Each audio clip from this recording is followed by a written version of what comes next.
7h18 pelo horário brasileiro de verão. Para você, um ótimo dia para você que está aqui acompanhando a programação do Canal do Boi. Bom dia, Antônio Gustavo. Bom dia, Elaine Valdez. Hoje, dia 6 de novembro de 2017, já estamos no ar com um Bom Dia Produtor com muito assunto da pecuária e também da agricultura.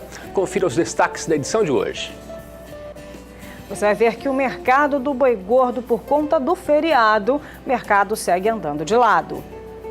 Preço do leite pago ao produtor cai pelo 5º mês consecutivo. Hoje é dia de saber sobre financiamento rural. Entenda como funcionam os financiamentos. Governo federal publica edital da ferrovia Ferrogrão. Fique conosco, já está no ar o seu Bom Dia Produtor.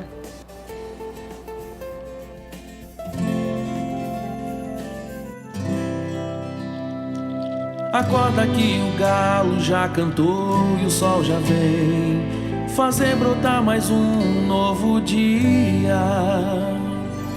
Lenha no fogão, café pra esquentar e a bicharada no quintal.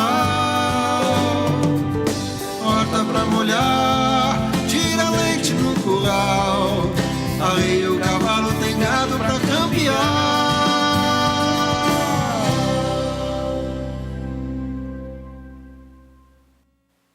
E agora o assunto da previsão do tempo. A semana começa com instabilidade ganhando força entre o norte de Mato Grosso e Goiás. Isso deve beneficiar as pastagens. Mas vamos saber agora detalhes com a Juliana Rezende, da Somar Meteorologia. Juliana, essa chuva vem com força e pode beneficiar os pastos? Conta pra gente.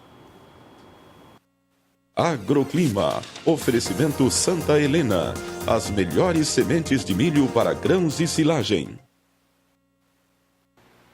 Olá, bom dia a todos. Isso mesmo, essas chuvas agora que vão ocorrer na região do Centro-Oeste têm potencial para aumentar a disponibilidade hídrica do solo e trazer melhores cenários para o crescimento dos pastos, porque vai ocorrer justamente concentrando nessas áreas mais secas que fica o Mato Grosso e também o estado de Goiás. Agora, nos próximos dias, chuva mais forte entre o norte do Mato Grosso e também o norte goiano. Nas demais áreas, a chuva ainda pode ocorrer, mas de forma mais fraca, como é o caso principalmente do estado do Mato Grosso do Sul.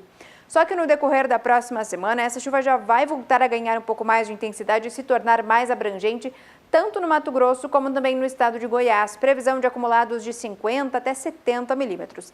Mas no Mato Grosso do Sul, o tempo mais seco ainda vai predominar porque as pancadas de chuva vão seguir ainda que de forma mais fracas, em torno de 15 milímetros. Então, ao longo das próximas semanas, as instabilidades vão se concentrar justamente entre Mato Grosso e Goiás. Isso traz cenários bastante otimistas para o desenvolvimento dos pastos, porque justamente nessas áreas é que a disponibilidade hídrica do solo já vem declinando durante as últimas semanas, trazendo problemas para o desenvolvimento dos pastos. Daqui a pouco eu volto com mais previsão do tempo.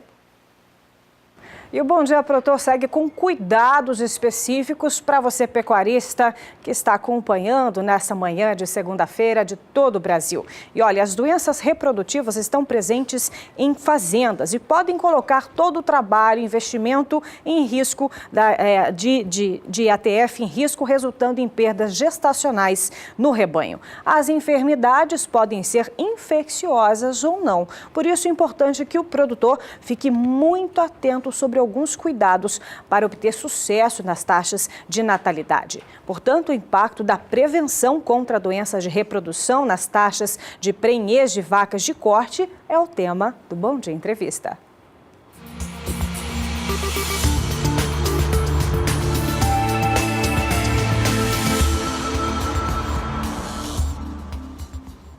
E para falar sobre o assunto, nós estamos recebendo aqui em nossos estúdios um médico veterinário, ele que também é assistente técnico de bovinos da Zoetis, Fernando Aono.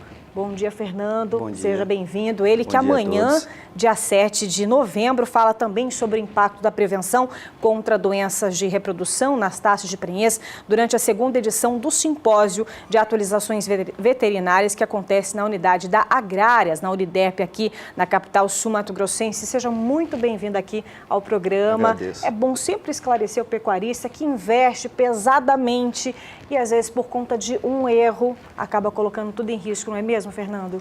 É mesmo, eu agradeço o convite.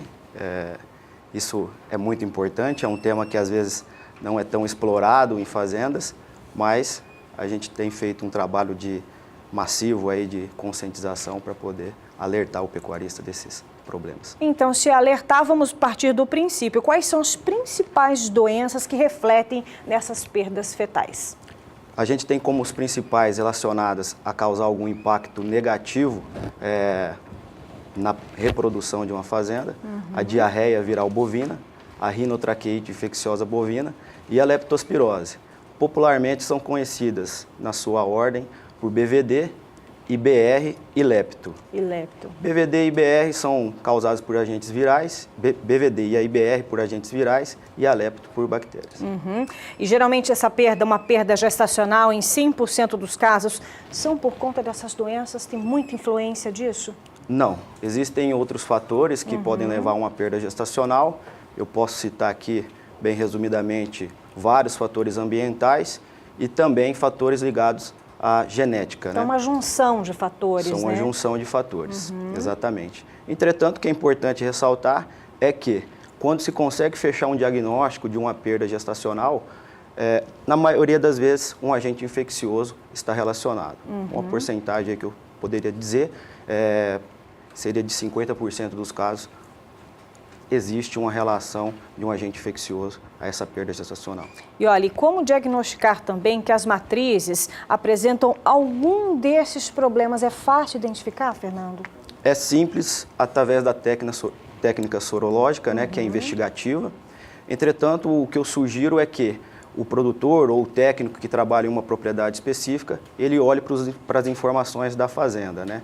E aí, com essas informações, eu citar bem brevemente aqui como taxa de prenhez IATF, o que realmente emprenhou da ATF está realmente deixando um bezerro de ATF na fazenda, o índice de fundo de maternidade da fazenda, que é composto a partir do toque final de gestação, e aquelas vacas que estão prenhes, diagnosticadas pelo veterinário e que não deixam um bezerro na estação de nascimento, e outros pontos como porcentagem de animais que são identificados os abortos, porcentagem de bezerros que nascem fracos e também a ocorrência de natimortos na propriedade. Existe algum tipo de periodicidade em relação a isso, esses tipos de testes e verificações que o pecuarista ou a fazenda, a gestão precisa tomar cuidado?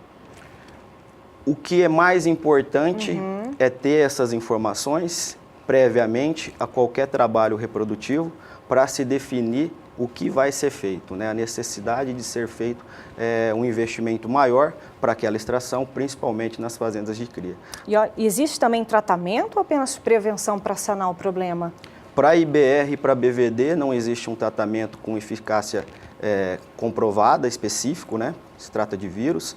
E aí a prevenção se torna mais importante, o uso de vacinas é mais importante, para que de certa forma você possa ter aí um aumento do status imunológico do rebanho e assim, com esse aumento do status imunológico do rebanho, você tem um desafio, esse incremento de proteção maior do que o desafio, você consegue um impacto positivo nos índices reprodutivos da fazenda.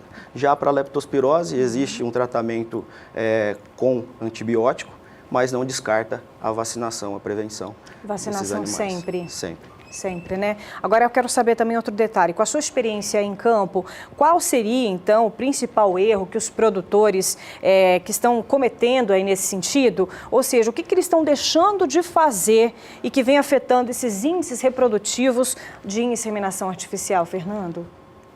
Eu não diria que seja um erro do produtor, mas é um comportamento, e eu cito dois aí. Uma coisa às vezes cultural, né, Fernando? Exatamente. É comum esse tipo de comportamento em propriedade, que é a não mensuração das informações, e quando se mensura, não se analisa de maneira crítica as informações. Principalmente fazendas de cria em índices reprodutivos, né?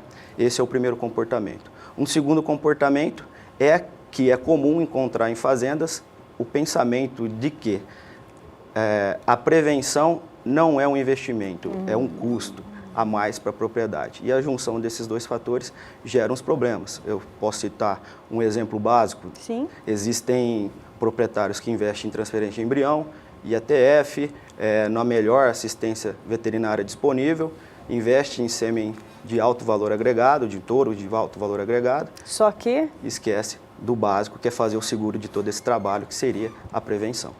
Prevenção sempre, né? Sim, se possível, sim. E então, passe algumas orientações para os pecuaristas que estão, porque se investe muito em tecnologia e na hora de ver resultado, às vezes por pequenos detalhes, não se tem um rendimento planejado. Às vezes falta o planejamento, será que é essa a palavra? Ou realmente é cultural? Como que você avalia isso, Fernando? Falta-se o planejamento, né, de todo esse trabalho. Deve ser feito antes da estação e em qualquer momento antes de qualquer trabalho reprodutivo. E para ser feito realmente esse desembolso aí, esse investimento com sanidade e prevenindo essas doenças reprodutivas, precisa-se do planejamento. Então, eu repito, é muito importante analisar as informações que a fazenda produz de maneira crítica para se definir a real necessidade aí e entrar com um programa de prevenção a essas doenças. Muito bacana essas orientações, viu, Fernando? Eu falei com o Fernando da ONU. Diz uma coisa, sabe o horário da sua palestra amanhã? Vai ser às 1h30 após o almoço, vai ser a primeira apresentação após o almoço e por mais um período aí de umas 1 hora, 40 minutos. Eu vou estar lá disponível e durante o dia todo para conversar com quem comparecer ao evento. É isso mesmo. Então, você é médico veterinário ou que é pecuarista, está interessado em ter mais atualizações, amanhã o Fernando da ONU, assim como uma programação completa, acontece a segunda edição, ele vai falar sobre o impacto da prevenção contra doenças da reprodução nas taxas de prenhez de vacas de corte, a segunda edição do simpósio de atualizações veterinárias que acontece na unidade agrárias da Uniderp aqui em Campo Grande, onde fica a sede da rede SBA. Muito obrigada, viu, Fernando? Sucesso amanhã nessa palestra. Muito obrigado. E por aqui, nós vamos para um breve intervalo comercial, mas é bem rapidinho. Daqui a pouquinho a gente retorna com um bloco com grandes investimentos para você. 7h42 pelo horário de Brasília. Bom dia, produtor, de volta na sua manhã de segunda-feira, início de semana. E você que quer fazer um grande investimento, então fique atento, porque hoje às 8h30 da noite acontece pelo Agrocanal o 12º leilão virtual Cabanha NZ. Serão apresentados 40 lotes de animais da raça crioula. Serão cavalos crioulos.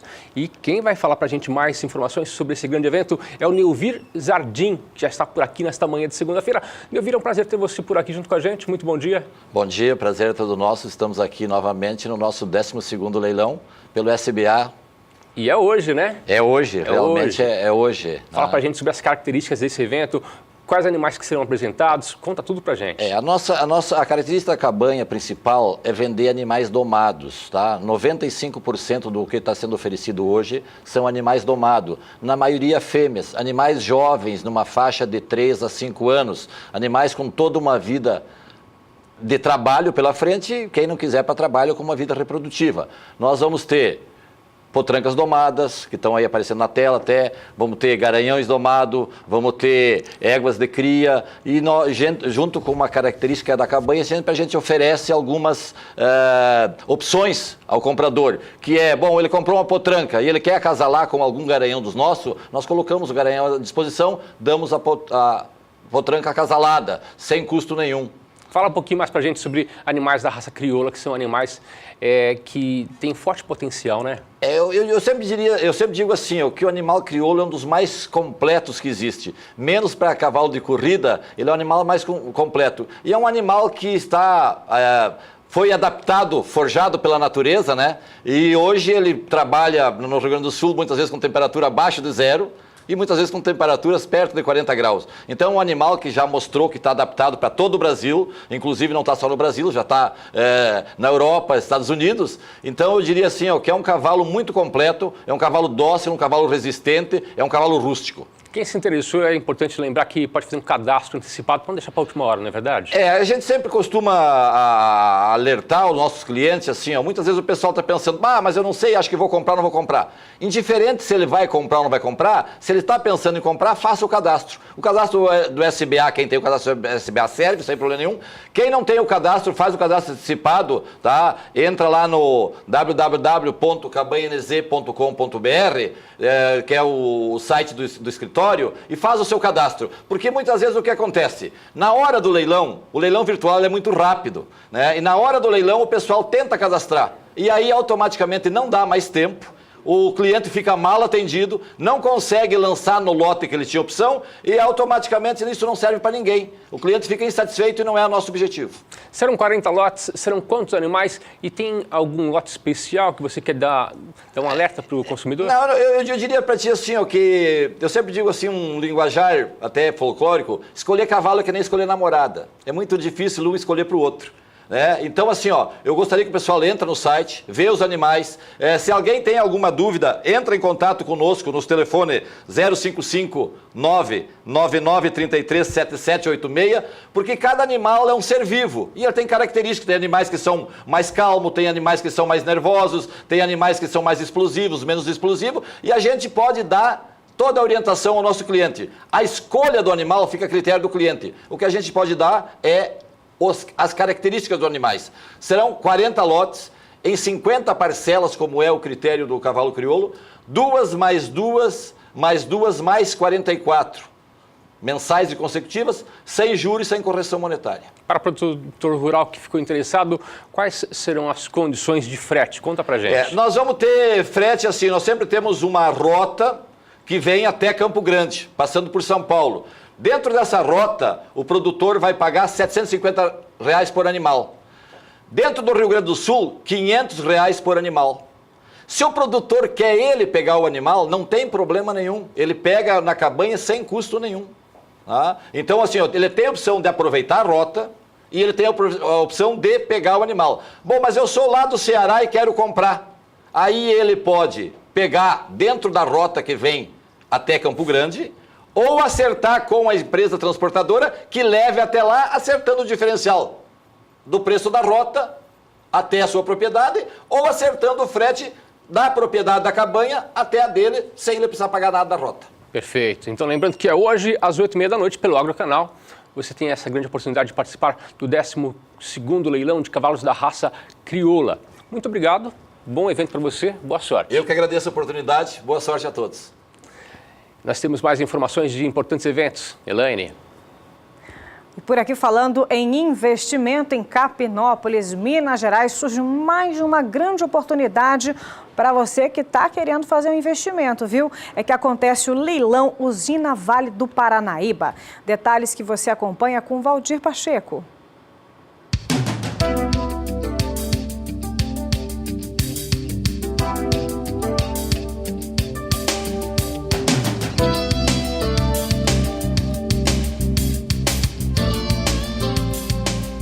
O Triângulo Mineiro é uma das regiões mais ricas do estado de Minas Gerais, onde as principais indústrias estão relacionadas ao setor de açúcar e álcool.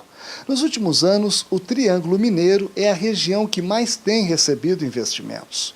O município de Ituiutaba faz parte da mesorregião do Triângulo Mineiro, localizado no sudoeste do estado. A região tem um regime pluviométrico bastante definido e as precipitações no período safra são reduzidas, o que permite um aproveitamento do tempo de 85% ou até maior, se as condições operacionais agrícolas e industriais forem adequadas. A cerca de 42 quilômetros do município de Ituiutaba está o município de Capinópolis, onde está localizada a usina Vale do Paranaíba, da massa falida Grupo João Lira, que está indo a leilão agora no mês de novembro. A primeira praça será no dia 30 de novembro, com encerramento às 14 horas. E a segunda praça será no dia 7 de dezembro, com encerramento também às 14 horas. A usina Vale do Paranaíba possui um nível de automação industrial bastante elevado em todos os setores. Por ser uma usina bem planejada, todas as suas instalações operacionais e a maior parte das áreas de circulação são concretadas ou asfaltadas em excelentes condições, acima da média da maioria das usinas da região. Os equipamentos eletromecânicos estão em bom estado de conservação. As oficinas mecânicas e elétricas estão bem conservadas, sem problemas para voltarem a funcionar. A usina produzia açúcar em sacos nas últimas safras, e os equipamentos de tratamento de calda e evaporação são os suficientes para uma produção máxima de 9.000 sacas dias de açúcar cristal branco. Assim, quando se prioriza a produção de açúcar durante toda a safra, a capacidade máxima de produção em 207 dias é calculada em 9.000 sacas vezes 207 dias, é equivalente a 1.863.000 sacos de 50 quilos, ou 93.150 toneladas. A usina produzia etanol anidro e hidratado em fermentação contínua. Assim, é estimado, em função dos equipamentos existentes, uma produção máxima de 600 metros cúbicos dia, sendo 60% em etanol anidro e 40% de etanol hidratado. Considerando 207 dias úteis de safra e priorizando o etanol anidro 60%, podemos calcular o máximo de produção em 207 dias vezes 600 metros cúbicos é equivalente a 124.200 metros cúbicos cada safra, sendo 74.520 metros cúbicos de etanol anidro e 49.680 metros cúbicos de etanol hidratado. De acordo com esse quadro, no ano de 2012 e 2013, na usina foram moídos 1.152.089 toneladas de cana, que resultou em 54.814 toneladas de açúcar. Na mesma safra, produziu 58.120 metros cúbicos de etanol anidro e 5.813 metros cúbicos de etanol hidratado. A usina Vale do Paranaíba possui também 17 imóveis rurais com uma área de aproximadamente 3.210 hectares, sendo a maioria cultivado com cana. Tá aí. Com toda esta produção, aqui surge uma grande oportunidade para você investir no setor de álcool e açúcar no Triângulo Mineiro, participando desse leilão da massa falida João Lira, muito conhecido na região como Lajinha Agroindustrial. Se você tiver interesse por mais informações sobre este leilão, acesse o site que aparece no seu vídeo, superbid.net/lajinha, ou por telefone 0 operadora 11 4950 9660. E só para reforçar, viu? A primeira praça será leiloada no dia 30 de novembro e a segunda no próximo dia 7 de dezembro. E por aqui, de olho na Fazenda, né, Antônio? É isso mesmo, viu, Elaine? Começa no próximo dia 8 de novembro e vai até o dia 14, o quadro De Olho na Fazenda Canchim, Essência da Produção. No término do quadro, teremos um leilão muito importante da Fazenda Canchim. Detalhes agora com o repórter Daniel de Paula.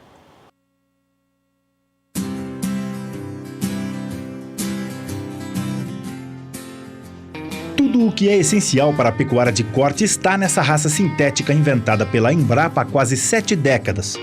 A mescla de charolês com zebu até dispensaria apresentações pela fama que o canchim, resultante desse cruzamento, ganhou produzindo carne a campo com toda a sua imponência e precocidade. Mas aqui cabe um reforço no convite para acompanhar a venda de 150 reprodutores do leilão virtual Canchim, Essência da Produção, que começa dia 8 de novembro, com venda a preço fixo pelo SBA e termina no dia 14, com um leilão que o canal do Boi mostra a partir de 8h30 da noite. Os criatórios Ilma Agropecuária de São Paulo, Itamaraty, de Mato Grosso do Sul, São Joaquim, do sul de Minas, e Canchim da São Tomé, de Goiás, se juntaram para ofertar o melhor da safra de touros jovens, com média de 2 anos, carcaças de uma conformação e preenchimento de alto padrão, e todos frutos de genética que se consolida nos 4 promotores graças a uma base de matrizes como a que a São Tomé ostenta, com mães que parem mais cedo e podem desmamar bezerrada com média de 328 quilos a pasto. São as formas que se validam com a qualificação dos filhos em programas como o Gene Plus da Embrapa e o PECAD, Prova Canchim de Avaliação de Desempenho, que todo mundo usa para nortear sua seleção. Tudo muito bonito, tudo muito prático, muito funcional. Cada criatório tem o seu cenário, tem o seu manejo e as suas escolhas. Mas em comum, a responsabilidade de buscar a essência de produção de cada um de seus animais. Todo o rigor de fazer uma pré-seleção, levar os melhores para uma prova de desempenho e ali sim escolher o que é de melhor para levar a leilão. Isso se chama respeito ao mercado, garantia de resultado. Isso é uma questão importantíssima, o Canchim leva muito a sério isso e esses criadores em particular levam isso mais a sério ainda. E isso garante a oferta, a qualidade desses animais que são ofertados em função da qualidade genética que esses rebanhos possuem. A gente tem usado só touro que é bem avaliado na prova. O nosso desempenho melhorou muito, a questão do padrão do gado melhorou muito, o desenvolvimento dos bezerros é outro nível de gado que depois que nós estamos usando os touros já provados pela prova, que são bem selecionados na prova. Aí depois disso, até o nosso desempenho na prova está sendo bem diferente do que antes, que a gente não usava, que não fazia essa seleção. Nem todos os touros do leilão passaram pelo PECAD, mas o currículo dos melhores classificados formou as gerações que hoje se destacam nas avaliações, tornando esses rebanhos referência nacional. Para você ter uma ideia, essas provas avaliam por ano cerca de 200 animais. De 28 animais que foram classificados elite na prova do ano passado, essas quatro fazendas, esses 4 criatórios produziram 20 desses 28 elites. Portanto, essas 4 fazendas juntas produzem 70% do que se tem de melhor em termos de genética na raça, avaliada pelo programa GenePlus Embrapa. Isso certamente respalda o programa de melhoramento que essas fazendas têm feito, têm produzido, e isso respalda, sem dúvida nenhuma, a qualidade genética dos animais que essas fazendas oferecem. Também explica a fidelização de um mercado sempre em busca de segurança. O mercado é inteligente, como a gente costuma dizer, o mercado tem uma inteligência que sabe valorizar o que realmente produz, o que realmente dá resultado. Essa a função da raça Canchim, essa a função desses criatórios. Produzirem animais que consigam trazer um maior retorno para o pecuarista, para o cruzador, quando ele usa esses touros. Hoje nós vendemos touro só que foi avaliado, não vendemos nada sem registro. Todos os touros que nós vendemos aqui passou por 2 avaliações dos técnicos. Aí tem os touros que vêm da PECAD ainda, que assim, tem um diferencial, a gente vende eles separado, que já tem a prova, que tem os resultados individuais deles. E tem dado muito certo, o pessoal tem procurado muito os animais que são destaque em prova.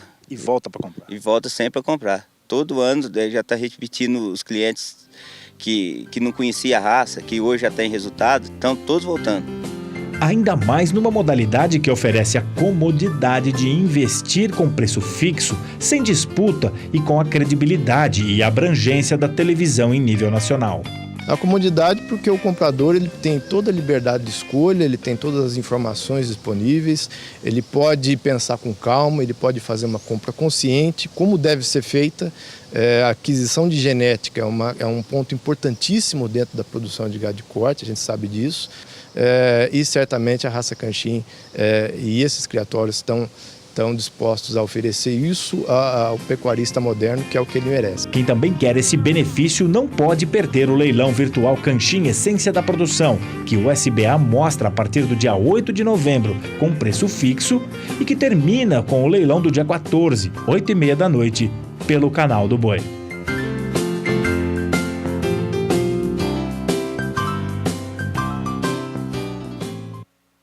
E para finalizar esse bloco de investimento, já na quinta-feira, pelas lentes do Agrocanal, você também tem a oportunidade de conferir o 7º leilão Fazendas HE Muares. E olha, em oferta, mulas, burros, muares e éguas, que você vai conferir agora no quadro Grandes Criatórios com Daniel de Paula. A paixão pelos muares não tem fim.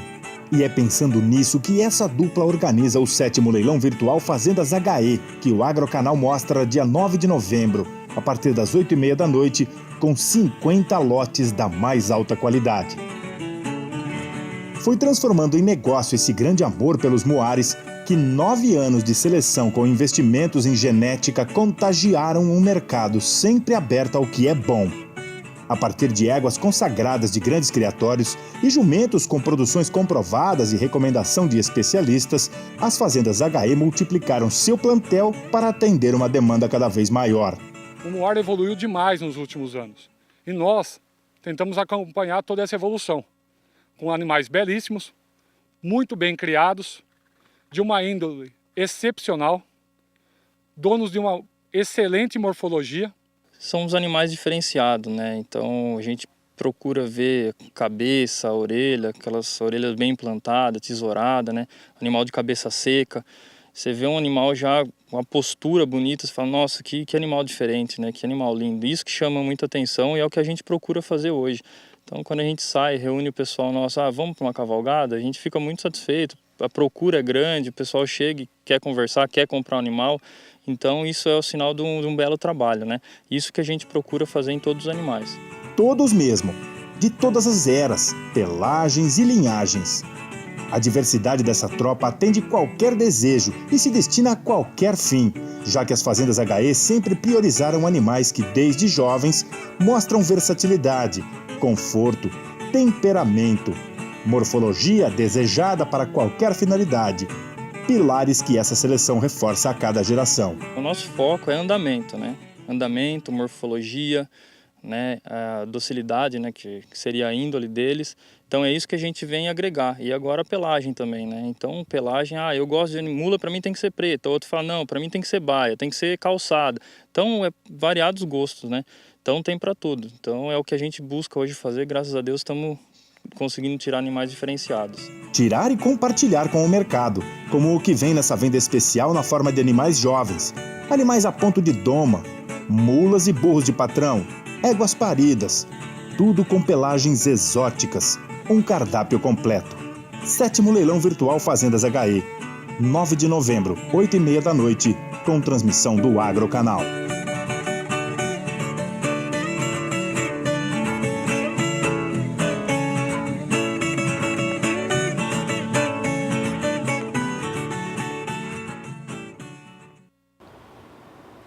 Muitas opções de investimentos. Hora de intervalo comercial, deixo você com imagens de um leilão que acontece hoje, com transmissão aqui pelo canal do Boi. Hoje, às 8h30 da noite, é o leilão virtual CFM, na oferta 200 touros Nelore com cepe andrológico. A realização é da Central Leilões. E depois do intervalo tem o quadro da GER, Gestão Estratégica Rural. Saiba sobre financiamentos rurais. É daqui a pouquinho, depois do intervalo comercial.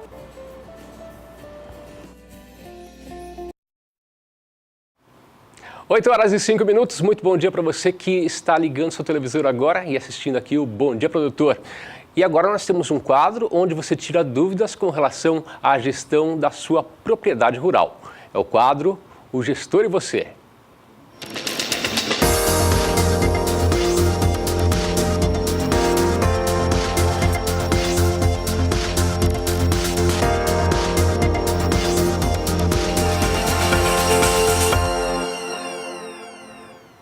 E é bom lembrar que o quadro Gestor e Você é o quadro que você tira dúvidas com relação à gestão da sua propriedade rural e a sua participação é muito importante. O nosso contato para você participar agora é o 67992647810. Esse é o número do aplicativo do WhatsApp do Bom Dia Produtor que você pode participar, você deve participar.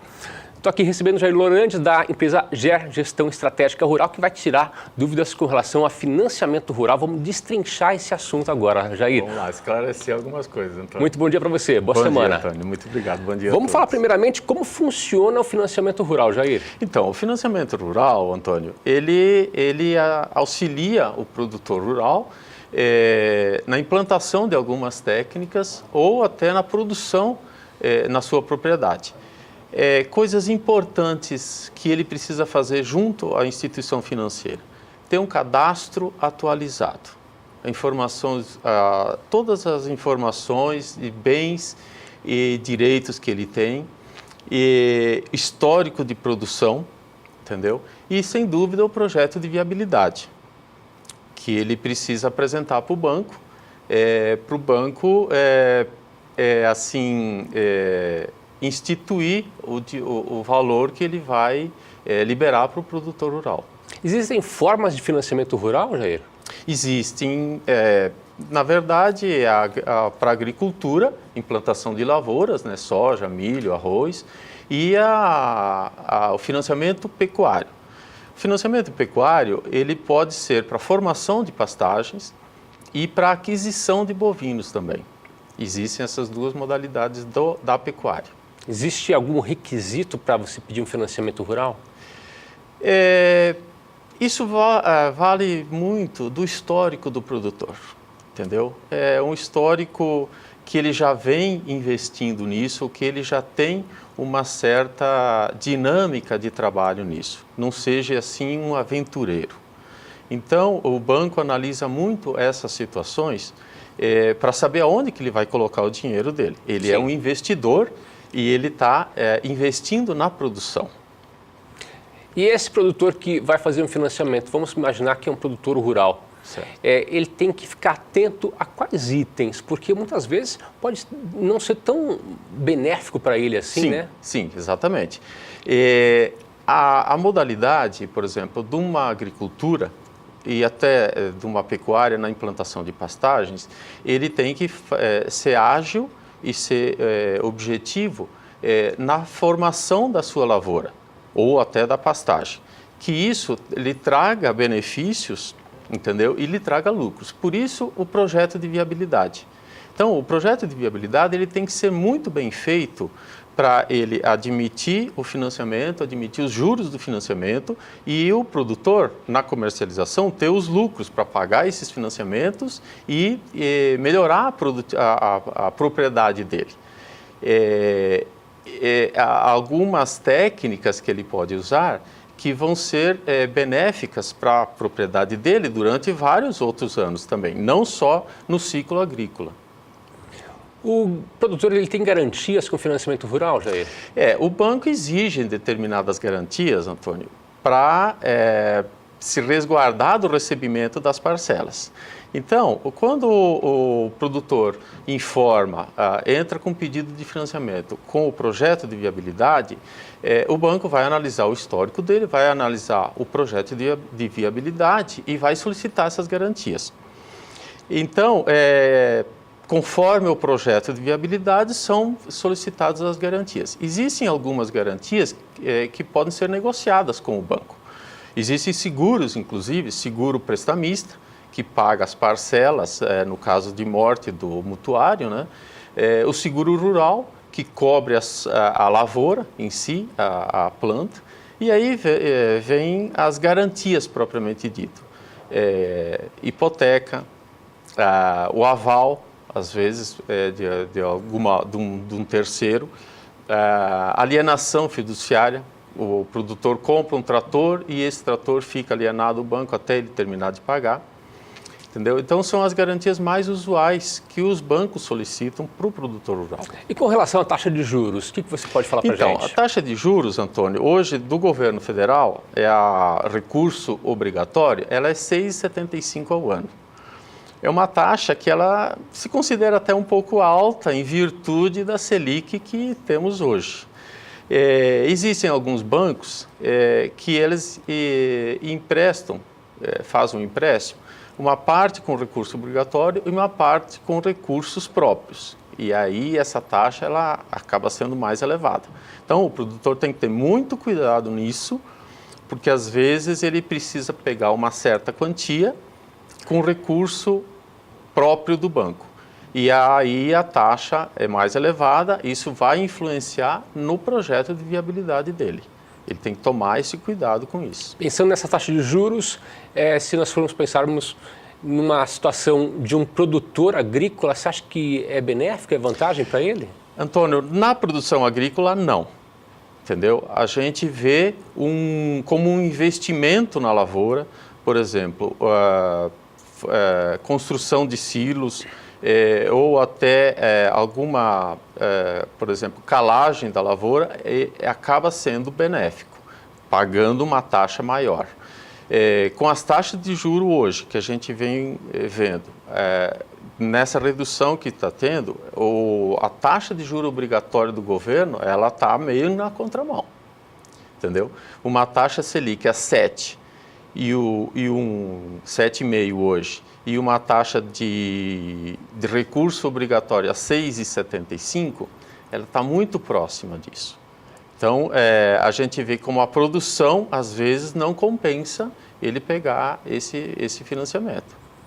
Ô Jair, nós temos uma pergunta de um telespectador, porque aqui o quadro você tira dúvidas com relação à gestão da sua propriedade rural. E nós temos uma pergunta aqui do telespectador de Cruzeiro, o Jeremias Rezende. Olha lá, ele perguntou: quero saber se consigo um financiamento para uma pequena propriedade rural. Sim, é viável. Inclusive, o senhor Jeremias comentou que ele não tem ainda propriedade rural. Ele pode fazer o financiamento sem ter a propriedade rural. Ele pode fazer um contrato de parceria ou um contrato de comodato e pleitear esse financiamento. Mas uma propriedade pequena, ele pode fazer o financiamento, sim. Ele pode pleitear o financiamento. Isso tudo, Antônio, vem de encontro ao projeto de viabilidade. O que ele vai implantar e de que forma que ele vai implantar. Entendeu? Que tipo de lavoura que ele vai fazer, ou que tipo de produção pecuária ele vai fazer, uma produção leiteira que às vezes atua numa pequena propriedade rural. Então, dependendo da cultura, né? Exatamente. Dependendo do que ele vai fazer, é benéfico ou não, vale a pena ou não. As propriedades pequenas, elas, logicamente, elas vão ter uns valores menores. Então, ele tem que ser muito eficiente naquilo que ele vai montar dentro da pequena propriedade para pegar o financiamento e ter a lucratividade que ele almeja. Dentro do projeto de viabilidade, ele pode definir essas partes. Perfeito.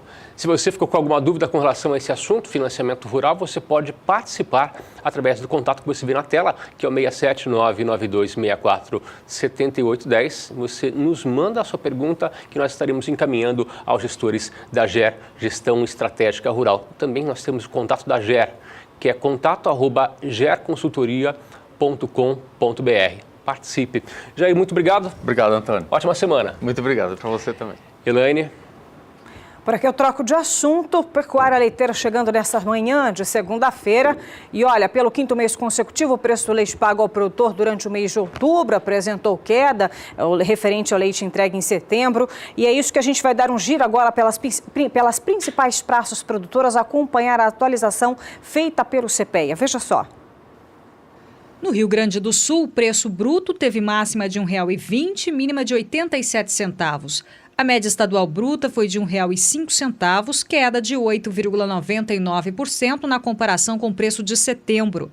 O preço líquido no estado apresentou máxima de R$ 1,14 e mínima de 83 centavos. A média líquida foi de 95 centavos, uma queda de 10,10% na mesma comparação.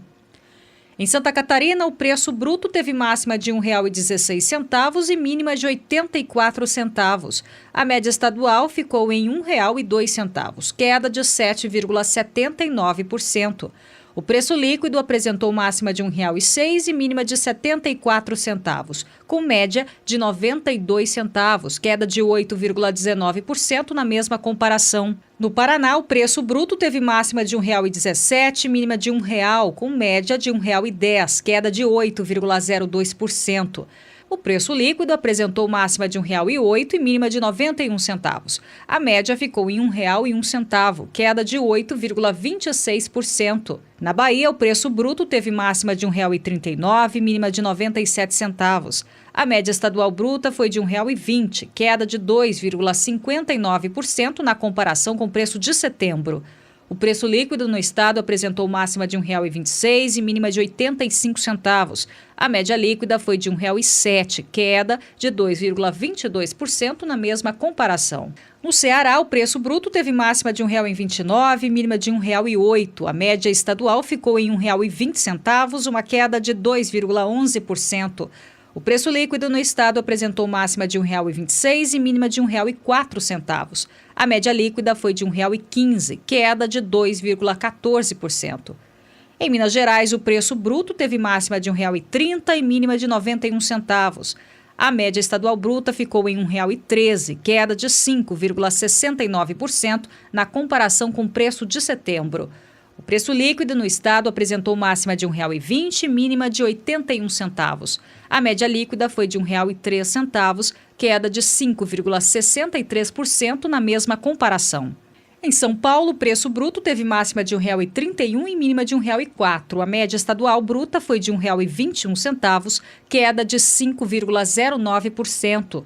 O preço líquido apresentou máxima de R$ 1,23 e mínima de 95 centavos, com média líquida de R$ 1,12, queda de 5,76%. No Rio de Janeiro, o preço bruto teve máxima de R$ 1,23 e mínima de R$ 1,02. A média estadual bruta ficou em R$ 1,13, uma queda de 5,59% na comparação com o preço de setembro. O preço líquido no estado apresentou máxima de R$ 1,18 e mínima de 93 centavos.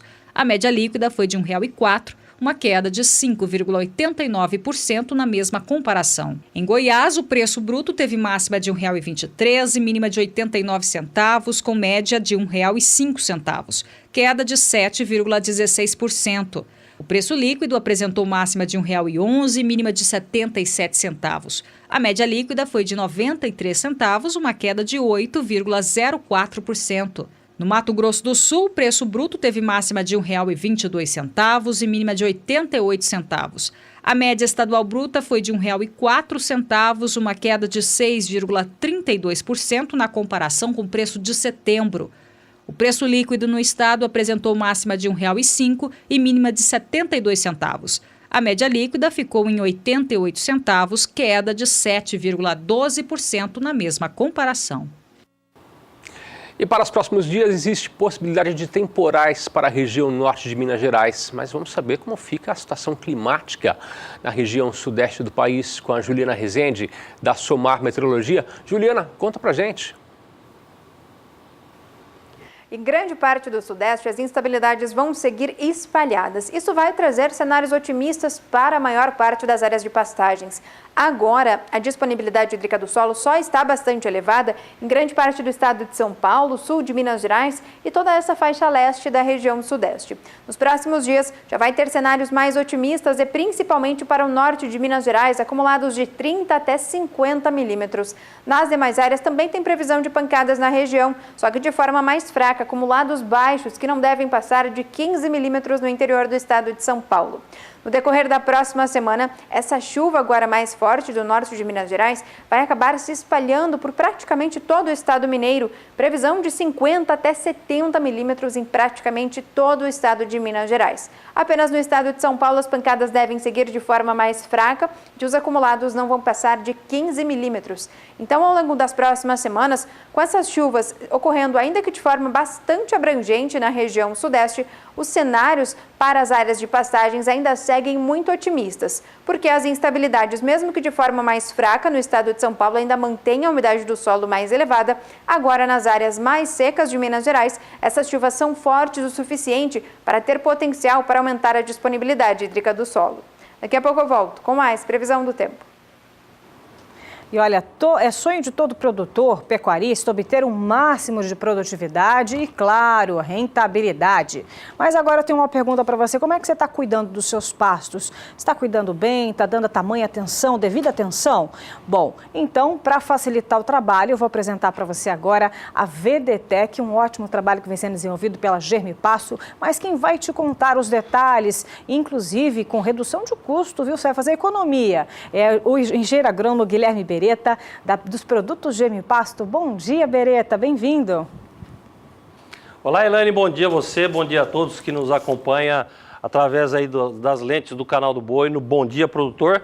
Olha, Elaine, realmente fazendo toda a diferença. Quando o assunto é a distribuição correta de semente de pastagem, nós automaticamente lembramos das VDTECs, tanto a Plus como a Multi. São máquinas aí, são semeadoras genuinamente brasileiras, produzidas pela Germipasto aqui em Campo Grande, e que traz toda a qualificação de uma semeadora, né? Muito precisa, inclusive com a Multi você vai trabalhar desde sementes puras, você tem a possibilidade de trabalhar com sementes puras até sementes convencionais. Afinal, é uma máquina que regula desde 2 quilos por hectare até 30 quilos e tem um lanço de trabalho de 3,5 metros até 14 metros. Então você que precisa de rendimento, por exemplo, você pode regular essa máquina para que ela jogue aí os 14 metros e aí, meu amigo, aquele ditado que fala que tempo é dinheiro, você consegue atingir na mosca justamente com a VDTEC Multi.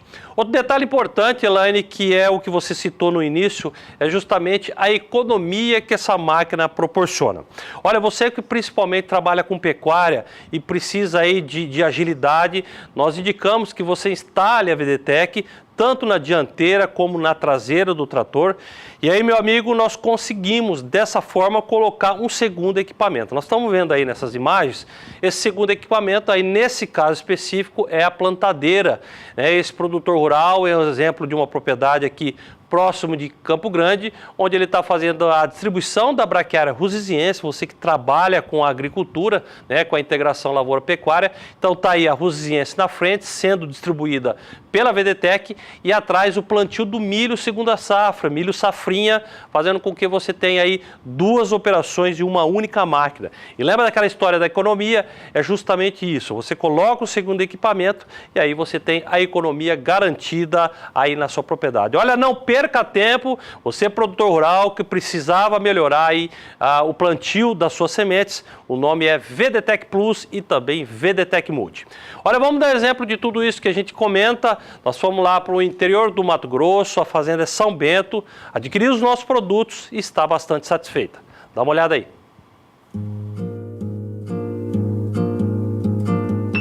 É reforma de passagem. Essa área é uma área que ela estava já degradada há bastante tempo, né? Até já era para ter feito ela uns anos atrás, mas devido, vai passando. Nós aqui só tem o braqueirão, né? E aí resolvimos usar o Piatã, que é o braqueirão melhorado, pelo que eles falam, né? Já tinha usado o Piatã? Piatã não, não. A propriedade nossa aí, ela é topada no braqueirão mesmo, né?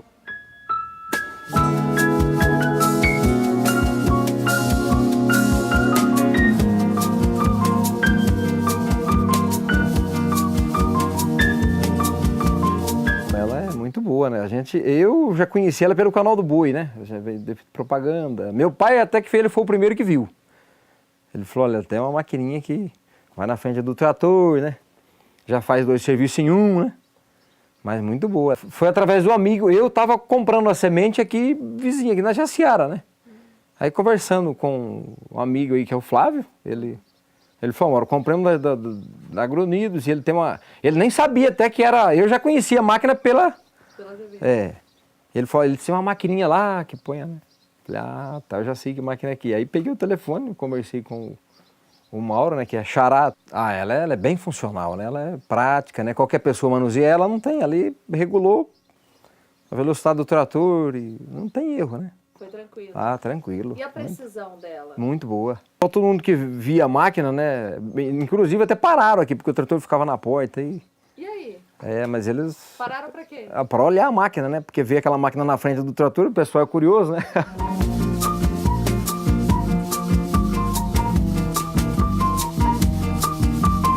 Quem comprar a semente da GM Pasto aí, ou pode comprar a maquininha também, que ela é bem prática, né? Quem usar vai gostar, né? Não tem erro. Não tem erro.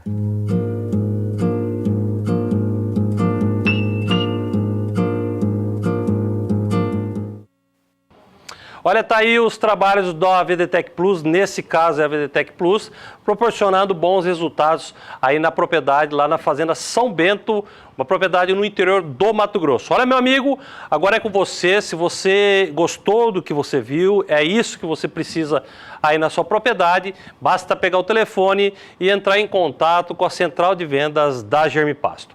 Operadora 67 3389 6700 e também 0800 647 0050. Se você quiser mais informações, inclusive da VDTEC ou então dos produtos Germi Pasto, das sementes, você pode ter acesso aí no nosso site, o www.germipasto.com.br. Lá nas mídias sociais nós estamos presentes também, tanto no Facebook como também no Instagram. E lá no YouTube, o canal de vídeos, né, você tem diversos vídeos falando um pouquinho mais dessa fantástica máquina chamada VDTEC. Bom, meus amigos, por hoje é isso. Um grande abraço, bom início de semana a todos. É com você, Elaine. Obrigada, viu, Beretta? Ferramentas existem, basta você de casa dar o primeiro passo e o Beretta acabou de passar todas as formas de entrar em contato com a Gemipasto. Por aqui é hora de intervalo comercial, né, Antônio? É isso mesmo, viu, Elaine? Voltamos daqui a pouquinho para falar sobre avicultura, os preços de ovos e frango vivo. São 8 horas e 28 minutos. Continue com a gente, voltamos daqui a 2 minutos. 8h30 pelo horário brasileiro de verão. Bom dia, produtor, de volta na sua manhã, início de semana, segunda-feira, e agora o assunto é sobre a avicultura.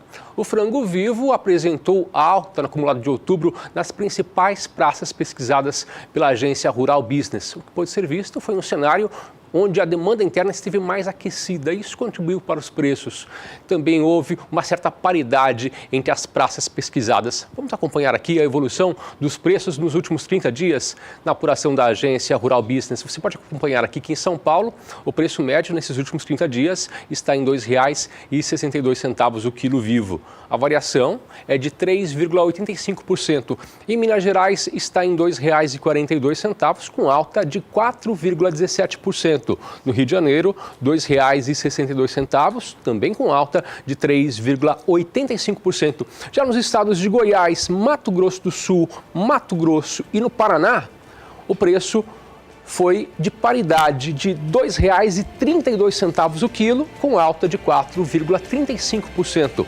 Já no Rio Grande do Sul, o preço médio nesses últimos 30 dias está em R$ 2,42, com alta de 4,17%.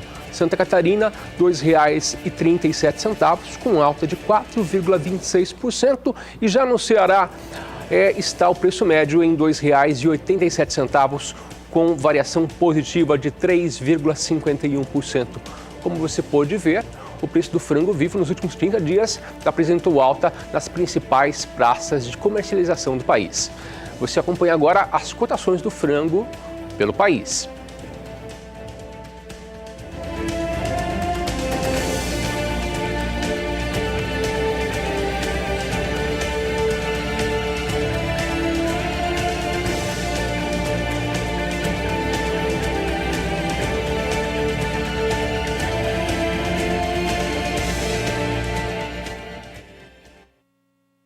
Ainda destacando o cenário da avicultura, se por um lado o frango vem com alta, para os ovos o cenário é diferente.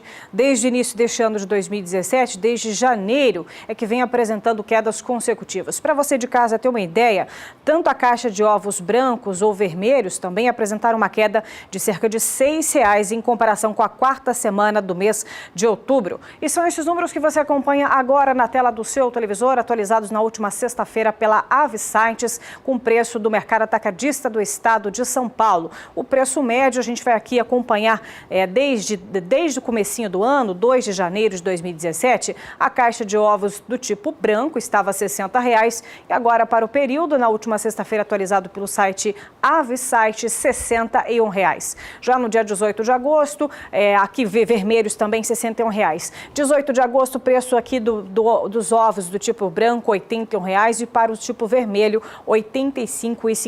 Subindo mais um pouco, vamos para setembro, a média da caixa de ovos do tipo branco estava R$ 75,00 e os vermelhos R$ 76,50. Avançando mais um pouco, já estamos agora no mês de outubro, 23 de outubro, a média encontrada pelo Avissites para a caixa do tipo de ovos brancos, R$ 68,00 e os ovos vermelhos, R$ 69,00. Indo agora para a atualização da última sexta-feira, 3 de novembro, o Avissites registrou para a caixa de ovos do tipo branco, R$ 62,00 e para o tipo vermelho, R$ 63,00. São as médias obtidas desde o comecinho do ano, desde janeiro de 2017, com quedas consecutivas. Antônio. E a laminite é um dos assuntos que preocupa muito para quem cuida de equinos. Na última semana nós tivemos uma entrevista aqui no Bom Dia Produtor sobre o assunto, mas você acompanha agora uma reportagem feita pela Miriam Valadares.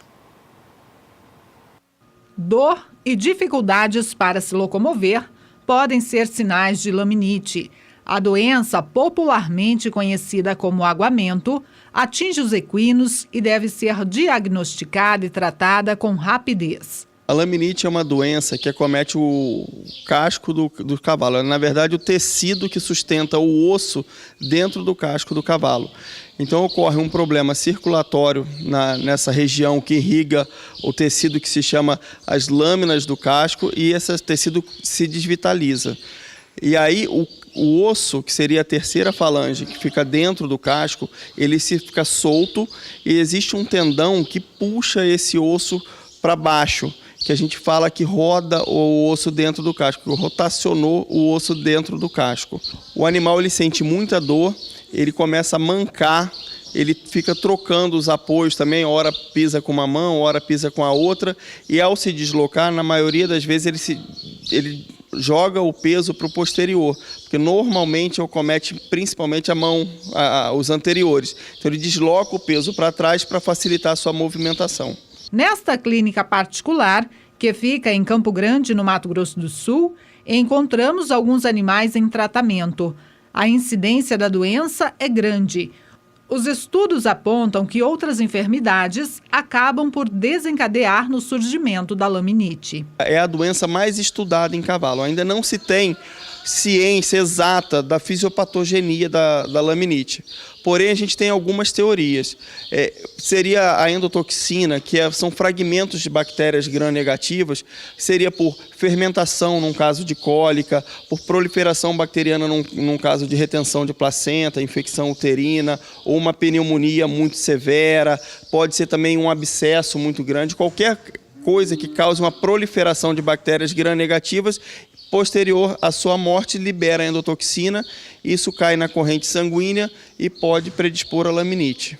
Das éguas internadas na clínica, 2 tiveram problemas no parto. A primeira teve a enfermidade e foi submetida à cirurgia. A segunda permanece no gelo por 72 horas, a fim de prevenir a doença. O tratamento ele é feito à base de anti-inflamatórios, drogas vasodilatadoras, drogas que diminuam a formação de coágulos, seriam os anticoagulantes, e gelo também é bastante indicado no tratamento dessa enfermidade. A égua com potrinho que nós operamos, ela teve um problema no parto, e uma das causas predisponentes seria a retenção de placenta. Ela teve uma infecção uterina que predispõe a laminite, desenvolveu a doença e entrou na fase crônica da laminite. Nós tivemos que operar ela, optamos pela cirurgia.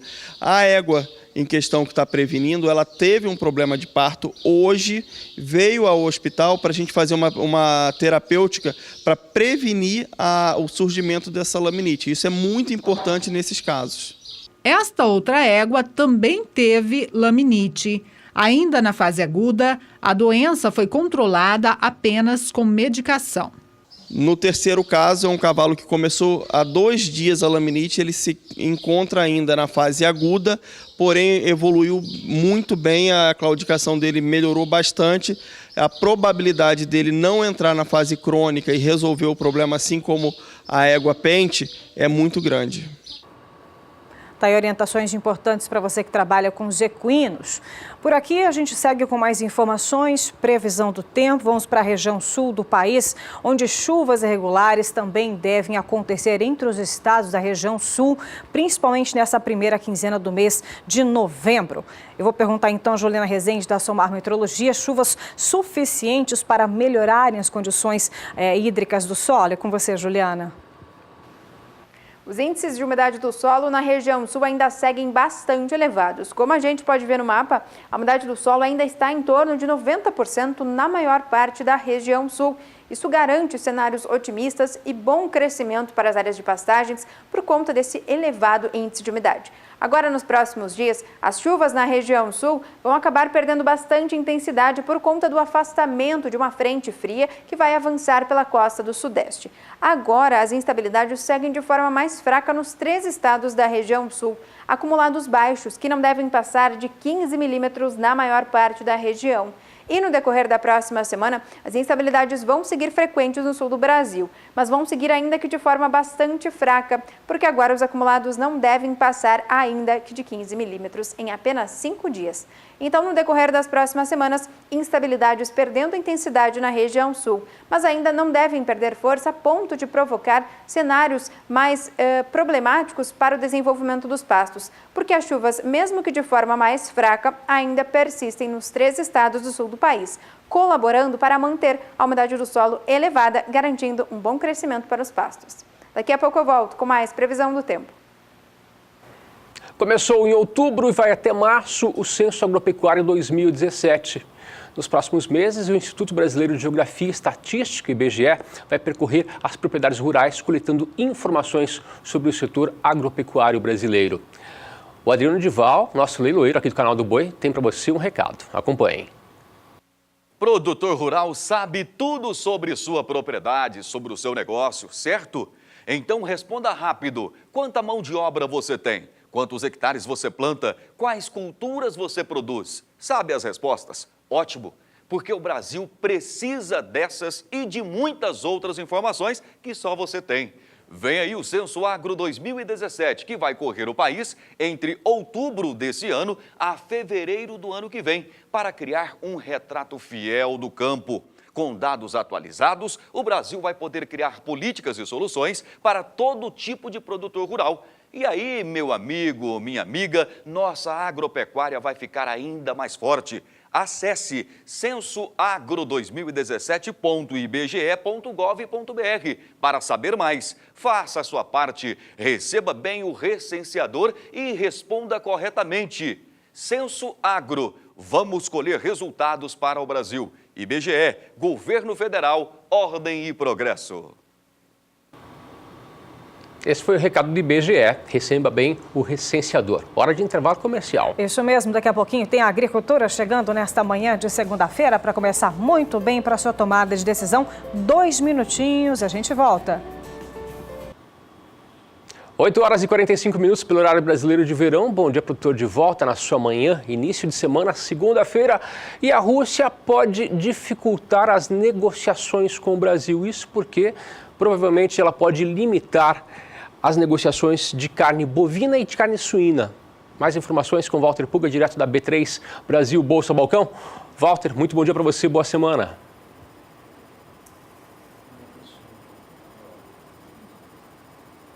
Bom dia a você, Antônio, bom dia a todos que acompanham a programação do Canal do Boi.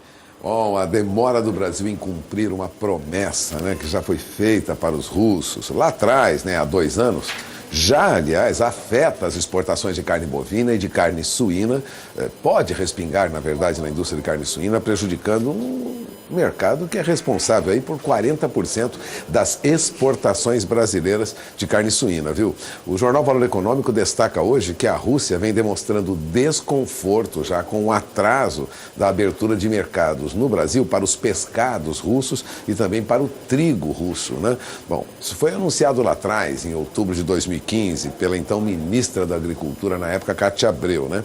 Os russos estão insatisfeitos, segundo apurou o jornal Valor Econômico, deram sinais de que poderão agora criar barreiras contra a carne bovina brasileira e a carne suína. Bom, na semana passada, essa ameaça já começou, porque, segundo o jornal Valor Econômico, o Serviço Sanitário Russo proibiu as compras de carne bovina do frigorífico Mataboi, de Santa Fé de Goiás, né? E também colocou um controle até reforçado, né? Com 4 abatedouros de bovinos, né? O JBS, Frigol, Frigo Estrela e Frigon, e um de suíno. Colocou também, sob a fiscalização rigorosa, o frigorífico Aurora, né? Bom, a indústria de carne suína tem a preocupação de que os russos possam, além do controle reforçado, sinalizar aí, como já sinalizaram lá na Alemanha recentemente, naquela feira de alimentos de Anuga, né? Já sinalizaram aí que pretendem barrar o que ocorre enquanto o Brasil não decidir, né? Que ocorre esse atraso de decisão. No mercado internacional é assim mesmo, admitia o ministro da Agricultura, Blairo Maggi, né? Tem que ter reciprocidade, senão as portas se fecham. Se nós queremos exportar para os russos, devemos aceitar também alguns produtos russos. Enquanto isso, a Associação Brasileira de Frigoríficos contesta aquela rejeição da China a 26 frigoríficos brasileiros, viu? O assunto já era destaque antes deste final de semana, né? A Associação Brasileira de Frigoríficos contestou aquela rejeição da China a exportação de 26 frigoríficos brasileiros de carne bovina e disse que não há irregularidades nessas empresas. Aliás, já foram feitas correções para a maioria dessas empresas a pedido dos técnicos do governo chinês já no ano passado, né? Na quarta-feira, agora, dia 1º, o ministro da Agricultura, Blairo Maggi, confirmou até aos jornalistas da Agência Estado que o governo chinês rejeitou um pedido de autorização num total de 26 plantas frigoríficas brasileiras, incluindo unidades de aves que podem, para poderem exportar para aquele país, né? Então, rejeitou o pedido de exportação. Isso já preocupa a Associação Brasileira dos Frigoríficos. Enquanto algumas portas ameaçam fechar para o Brasil, o fato é que o Brasil consegue no Japão agora abertura para o mercado de lácteos. Você verá isso já já. São 8 horas e 49 minutos, horário de Brasília. Antes de encerrar essa minha participação, como sempre, de olho na informação, vamos começar pelo que ocorre hoje no mercado financeiro internacional, lá pela Ásia, né? Lugar mais distante, cujas negociações se encerraram agora no início desta manhã aqui no Brasil, né? De olho em balanços de empresas e também no passeio do presidente americano Donald Trump pela Ásia, os mercados fecharam lá sem uma direção única, né? As bolsas asiáticas não tiveram uma direção única nesta segunda-feira. Os investidores digerem não só balanços corporativos, né, que são divulgados agora, mas acompanham essa viagem do presidente dos Estados Unidos, que iniciou ontem lá para a região. Em Tóquio, o mercado não operou na última sexta-feira, um feriado lá no Japão. O índice Nikkei hoje teve uma alta muito leve de 0,04%. Você acompanha comigo o fechamento das principais bolsas da Ásia e seus índices, né, os índices mais importantes dessas bolsas. Tóquio subiu, índice Nikkei 0,04%, Hong Kong, o índice Hang Seng recuou 0,02%, Xangai subiu quase 0,5%, Shenzhen também alta de 1,18%, mas o índice Kospi da Bolsa de Seul recuou 0,33%. As bolsas na Europa operavam agora há pouco em baixa, e o mercado futuro de Nova York, perto da estabilidade, já sofrendo influência negativa dos números ruins que começavam nesta manhã na Europa, né? Os futuros de Nova York operavam perto da estabilidade, enquanto as bolsas europeias, o noticiário destaca isso, mostram um sinal negativo. Bom, balanços de empresas divulgados na Europa trazem esse movimento de queda. E mais, indicadores da Alemanha e da zona do euro. Bom, há também uma preocupação com essa viagem, né? Uma atenção especial dos investidores para essa viagem do presidente Donald Trump, né?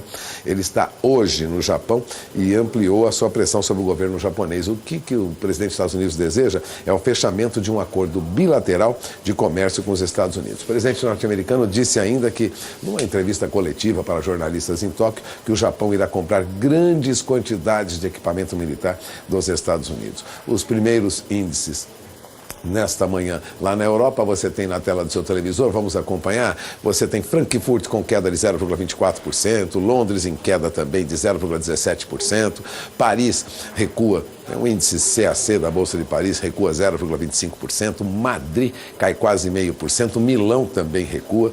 Então, o que nós temos já é um movimento negativo na Europa que deve contaminar o mercado americano. Aliás, agora há pouco o índice Dow Jones subia, mas subia muito pouco, 0,06%. A Standard & Poor's Futuro tinha até uma queda de 0,05%, e Nasdaq Futuro também vinha em leve baixa de 0,01%. Standard & Poor's Futuro, Nasdaq, índice Dow Jones são índices que são comercializados no sistema eletrônico logo pela manhã e sinalizam o comportamento do mercado americano ao longo do dia. Então, como se vê, tendência de baixa hoje. Agora, o que ocorre no Brasil? Bom, na sexta-feira, dia de operações no mercado financeiro entre um feriado na quinta-feira e um final de semana, baixo volume de negócios, mas o índice Bovespa até que se manteve com uma leve alta aí, não fechou aos 74 mil pontos, mas subiu um pouquinho. Veja, nosso índice Bovespa encerrava na sexta-feira aos 73.915 pontos, uma leve alta de 0,12%, né? Forte volatilidade, um dia marcado aí por números da economia americana. Resumindo, os números reforçam a percepção de que a taxa de juros lá nos Estados Unidos deve subir E isso levou a um movimento de venda, lógico, de moedas de países emergentes, né? Por isso nós tivemos aí uma mudança e uma recuperação na nossa Bolsa. Porque, por outro lado, o dólar subiu no seu maior nível em 4 meses, justamente por conta desses dados lá nos Estados Unidos. A perspectiva de uma alta na taxa de juros provoca uma fuga de dólares de partidos emergentes rumo ao mercado americano. E veja, passamos de R$ 3,30, o dólar subiu 1,28%, já se aproxima de R$ 3,31, né? Aliás, chegou a ser negociado, né, perto disso, né? Acima disso, chegou a passar de R$ 3,33 o dólar na sexta-feira. Por isso, de olho na informação. A perspectiva hoje é de que o dólar se mantenha neste patamar ou até um pouco acima disso. 8 horas e 53 minutos, horário de Brasília. Eu encerro por aqui essa minha primeira participação, mas eu volto já já, hein? Nós vamos falar sobre a 7ª etapa de avaliação de desempenho da raça Canshin. Eu volto daqui a pouco. Antônio. Obrigado, Walter, pelas informações. Para você, tudo que acontece no mercado financeiro em tempo real aqui no Bom Dia Produtor, direto da B3. Elaine. No mercado financeiro e também no mercado nacional. E olha, o governo federal divulgou no último dia do mês de outubro uma minuta do edital para a concessão da ferrovia Ferrogrão, que vai ligar Sinop, no estado do Mato Grosso, até Miritituba, lá no estado do Pará. A concessão será de 65 anos. Vencerá o leilão quem pagar o maior valor ao governo. E para saber mais sobre esse assunto, você tem dúvida da Ferrogrão, quem que ela vai beneficiar, as regiões? Pois preste atenção, pois esse é o assunto do Bom Dia Entrevista.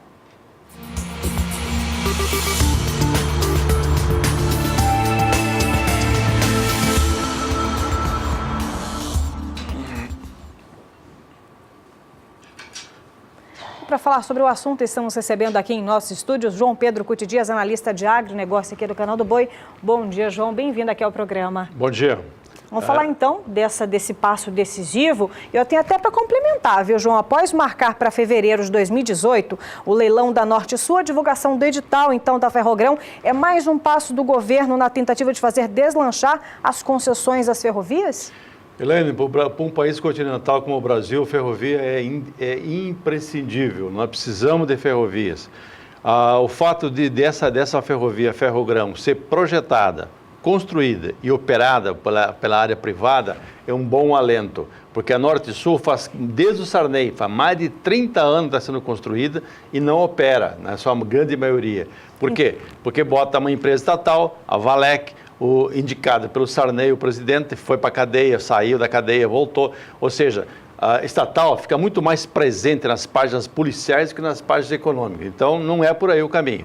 Essa ferrovia é extremamente importante. Olha, as imagens são da BR-163. As nossas imagens. Você transportar milhões de toneladas, 3, 4, 5 mil caminhões por dia numa estrada dessa, você não tem condições. Sem condições. E outra coisa, você com uma ferrovia bem operada, bem construída, você tem condições de levar esse grão, que é a 1.000 e poucos quilômetros lá, carregando em Sinop, em direção a Miritituba.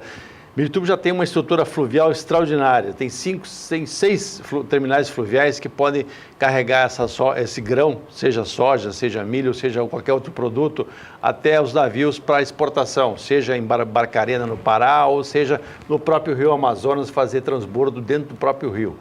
Então, para o setor é extremamente importante. Mato Grosso exporta 34 milhões de toneladas, mais ou menos metade de soja, um pouco mais, e a outra metade de milho. Milho vale $160 em cima do navio, free on board. Os caras gastam $100 para levar até o porto de Santos ou Paranaguá, não sobra nada. O que sobra, Aí, sobra $4 e pouco para o produtor, que é insuficiente para pagar os custos de produção. Então, essa ferrovia... Vamos pegar o exemplo da Vale. A Vale ela tem um minério de ferro lá em Carajás, 1.100 quilômetros de São Luís, onde tem o porto de Itaqui. Ela leva uma ferrovia ultramoderna, operada por ela o ano inteiro, sem nenhum problema, só fora os problemas que é o MST e alguns quilombolas e índios, quando trancam a estrada para dar uma chantageada na Vale. O resto não tem problema. Ela leva a um custo de menos de $20 por tonelada. Então, se essa ferrovia ela operar com 20, 25, $30 por tonelada, ela vai dar um estímulo muito grande àquele setor. Será que é só para Mato Grosso que vai ajudar? Não. Ao momento que você muda o foco, ao invés de vir todo esse volume para os portos de Santos e Paranaguá, parte dele começar a ir em direção aos portos do Arco Norte, né? Você evita o congestionamento. Paranaguá não está com problema, nem Santos está com problema, porque uma das razões é essa. Parte disso já está saindo ou pelo rio Madeira ou pelo rio Tapajós, no caso de Miritituba. Então é importante para a agropecuária, não só para a agropecuária mato-grossense, mas como para todo o Brasil. E outra coisa, essa ferrovia vai levar grãos para exportação e pode trazer fertilizantes, pode trazer combustível, baixar o custo de produção para o produtor do Mato Grosso. Tá certo. E olha, além disso, os leilões desse modal são considerados pelo próprio governo a etapa mais desafiadora do programa de concessões em infraestrutura. As tentativas anteriores nesse sentido esbarraram em críticas do mercado e falta de interesse também, João? Não, é falta de segurança. Segurança. Você não tem segurança jurídica no Brasil. Você tem problemas sérios na casa do problema de licenciamento.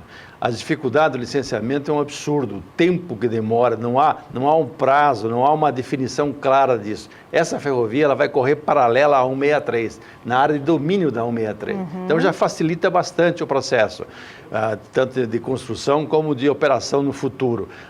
Vai haver uma complementaridade, ela pode ter pontos de carregamento ao longo dela. E outra coisa, ela vai ser construída com recursos privados.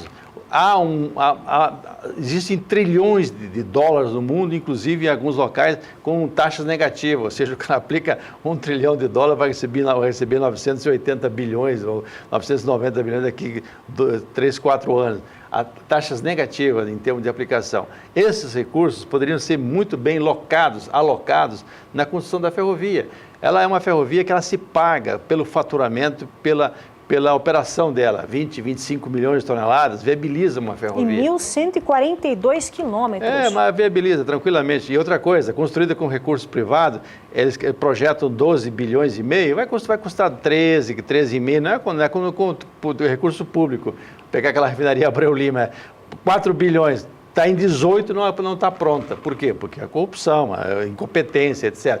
A privada não, as empresas vão ser obrigadas... Funciona, né, João? Funciona, vai acontecer. Você tem hoje um grupo com a participação do Grupo Marge, do Grupo da ADM, Cargill, Bunge e Dreyfus. Eles estão interessados, são trades que precisam de fornecer grãos para o mundo inteiro, então eles estão interessados no processo. Possivelmente esse grupo seja um dos que tem chance de ganhar. Associado com chineses. Você tem muito capital chinês interessado em investir aqui no Brasil. Para eles, o Brasil é um país extremamente importante do ponto de vista de segurança alimentar, ou seja, eles sabem que o Brasil pode fornecer soja, milho, carne de frango, bovina, tudo de alimento para eles, e o Brasil sabe produzir. O problema nosso chama-se infraestrutura. Por quê? Porque o poder público arrecada um absurdo de impostos e devolve nada para a sociedade em termos de trabalhos, em termos de recursos para melhorar a estrutura de produção. A hora que entrar a área privada faz. Um detalhe só que teria que ter nesses editais era a figura do operador ferroviário independente. Isso existe, ou seja, algumas áreas que essas 4 trades não têm interesse, um exemplo qualquer, vamos pegar containers, não tem interesse em containers, ótimo, pega um operador ferroviário independente, ele paga para usar a ferrovia e faz o transporte, ele compra locomotivas, compra vagões, opera, lógico, sob o controle da empresa mãe do processo.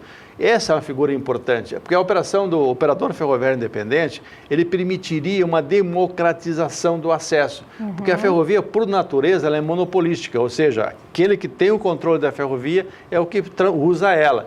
Ela precisaria abrir um pouco mais o leque e, como é uma concessão pública, seria importante que houvesse a figura do operador ferroviário independente. Importante observação. Aquelas empresas que têm interesse, que poderiam investir, e para a ferrovia era importante, porque ela teria mais carga para transportar.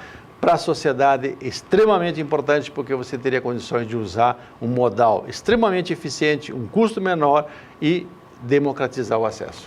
Um importante panorama sobre Ferrogrão, que deve ter qual que é a perspectiva de que ela realmente funcione, João? Olha, no problema, a hora que o governo fizer o edital e escolher o consórcio, tem que ter normas, regras, não pode ser qualquer grupo de empresas, tem que ter empresas que tenham condições. O investimento previsto é acima de 12 bilhões de reais, ou seja, não é qualquer um que tem condições de alavancar 12 bilhões. Mas a hora que o grupo for um grupo sério, em 5, 6 anos, e o governo liberar as licenças a tempo hábil, porque o problema também é o governo, se temos de segurar as licenças, e você vai ter uma pressão muito grande de ONGs fora do Brasil, porque isso dá competitividade ao Brasil. Essas ONGs vão fazer pressão contra o governo, vão usar a imprensa marrom, vão fazer um monte de malandragem para dificultar o processo. Vai ter políticos como a dona Marina e outros que vão questionar, que acham que tem que transportar por caminhão, correndo o risco como aconteceu agora, um custo muito mais alto e que tira a rentabilidade da senhora que produz. Mas por aqui a gente vai continuar de olho, né? Com certeza. Nós conversamos com o João Pedro Cutidias, analista de agronegócio aqui do Canal do Boi.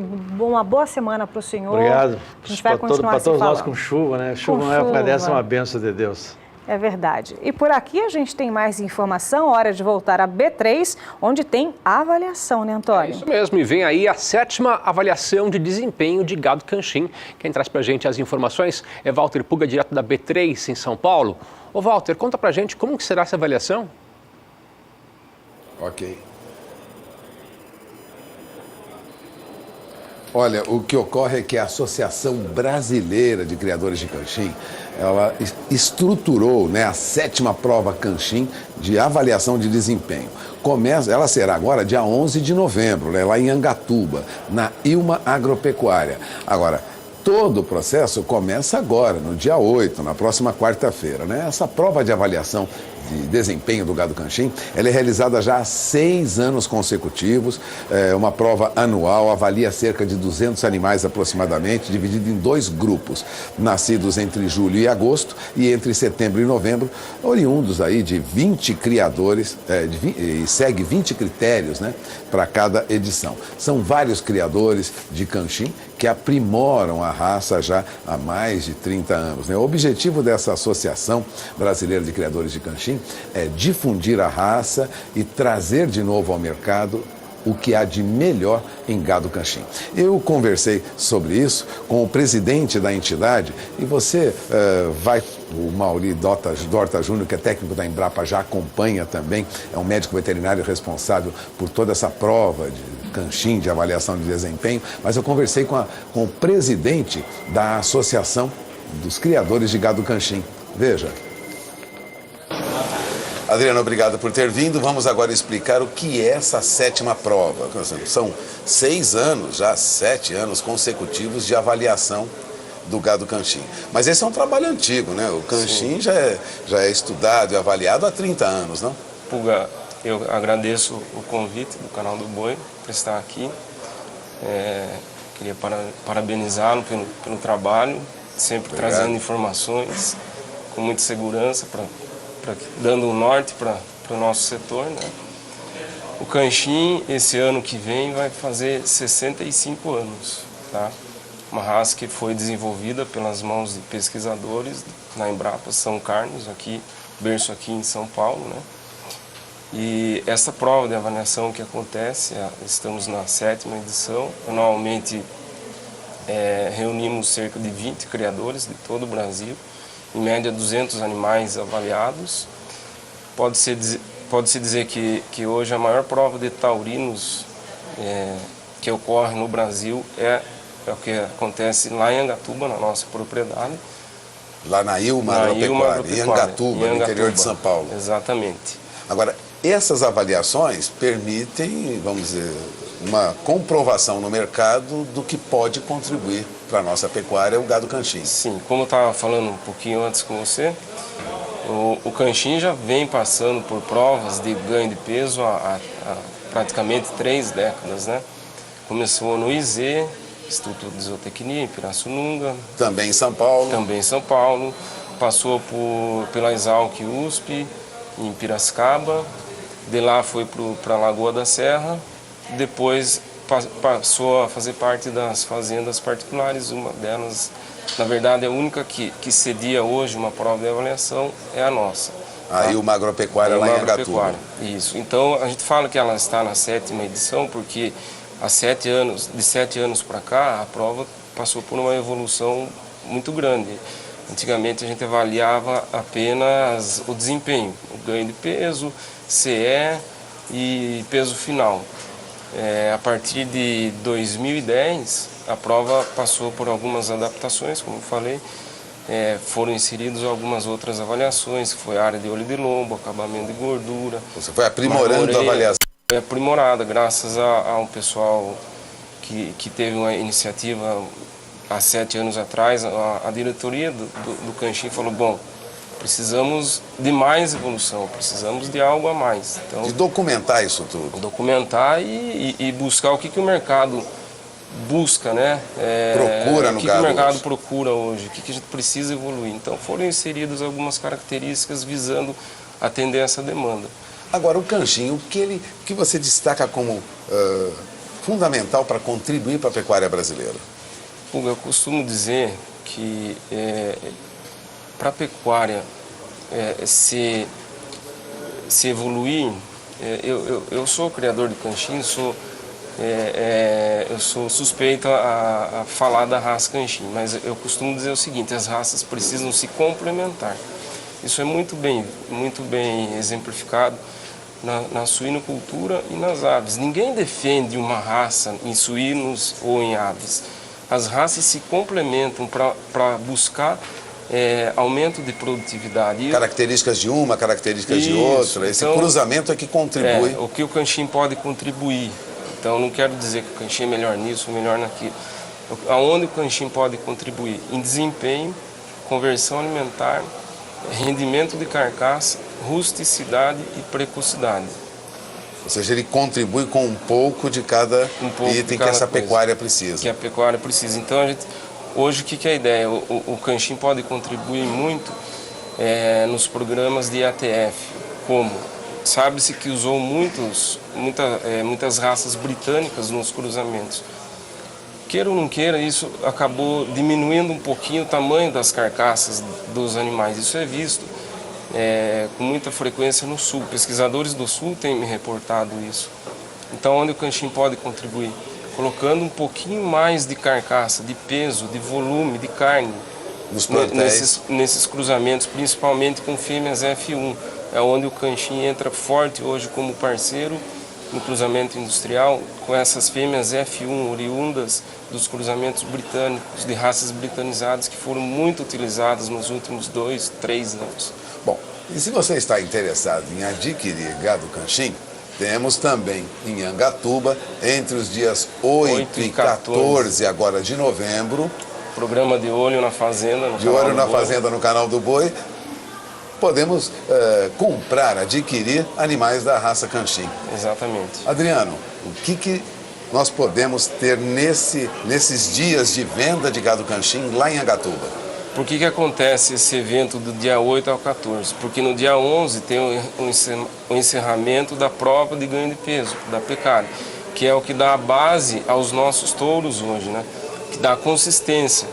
Então, nós temos condições de firmar para vocês que os touros hoje são selecionados com base na prova. Ou seja, tem dados técnicos, científicos para mostrar a qualidade do animal. Que comprovam, porque qual é o principal resultado de toda essa prova? Todos que se destacaram nas primeiras provas são os que estão produzindo os melhores touros hoje.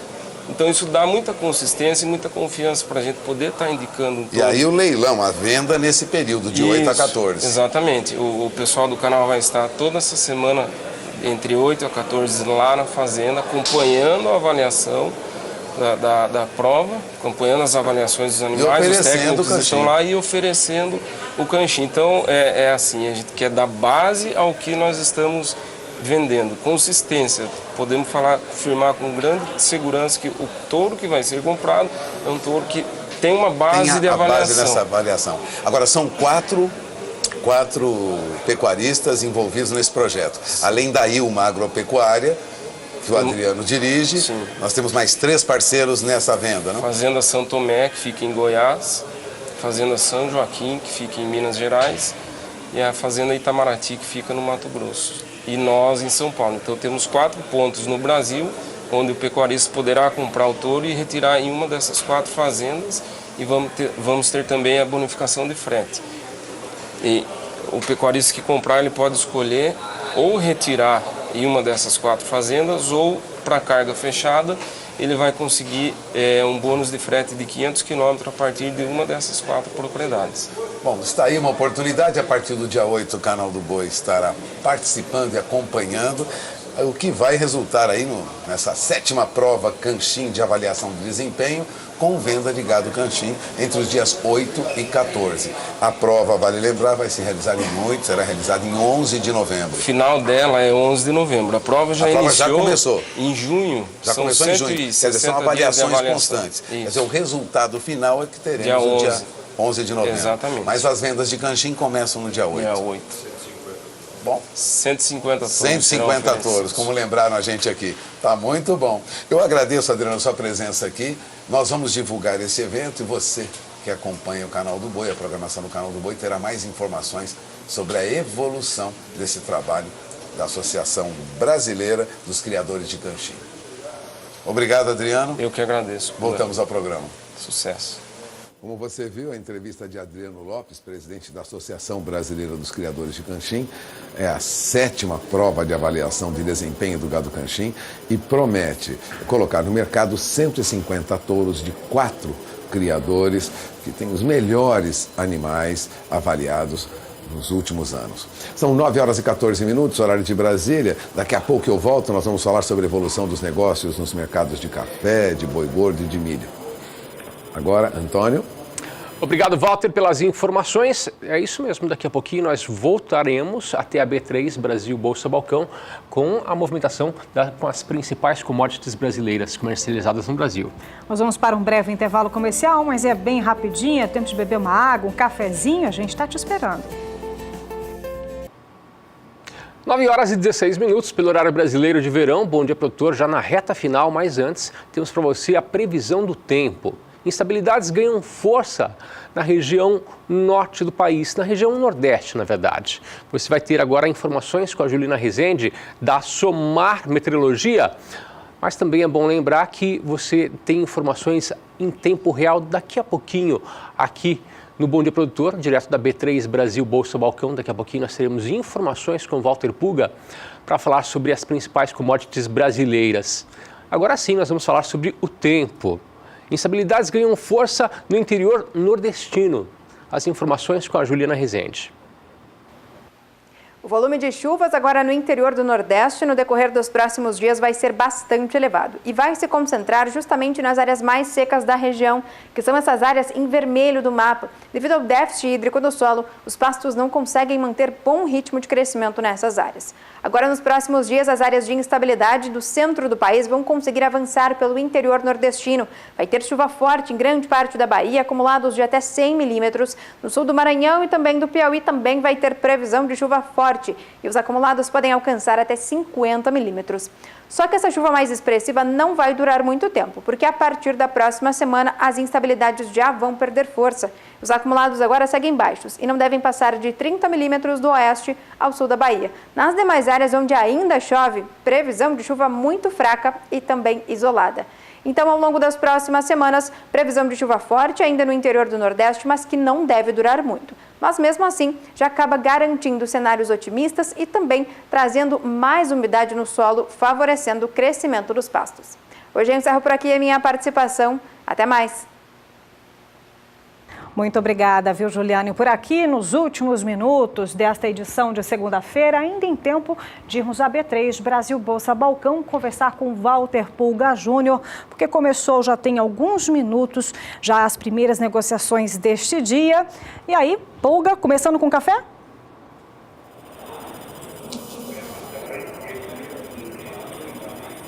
Bom, vamos começar como sempre, não, Elaine, com o café.